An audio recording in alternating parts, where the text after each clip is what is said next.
Post production stages వచ్చేసరికి ఏంటంటే first మీరు తీసుకున్న రా ఫుటేజ్ అంతా కూడా ఓకే చేసుకున్న షార్ట్స్ అన్నీ తీసుకొచ్చి ఎడిట్ చేసుకుంటారు, లైక్ రఫ్ కట్ చేసుకుంటారు.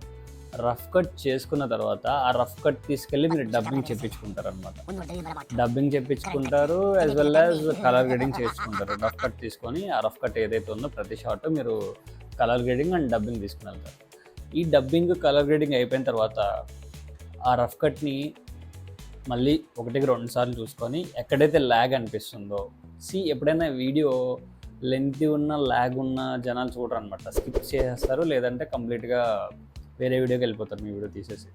సో ఫిల్మ్ కానీ వీడియో కానీ ఏదైనా కొంచెం లైక్ అన్వాంటెడ్ ల్యాగ్స్ కానీ అన్వాంటెడ్ కట్స్ కానీ ఉండదు. సో అవన్నీ ట్రిమ్ చేసేసేయండి. అవన్నీ ట్రిమ్ చేసేస్తే మీకు ఫైనల్ కట్ అనేది వస్తుంది.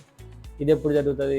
కలర్ కరెక్షన్ డబ్బింగ్ ముందే అయిపోతే మీకు తర్వాత ఈజీగా ఉంటుంది అనమాట ఫైనల్ కట్ అనేది.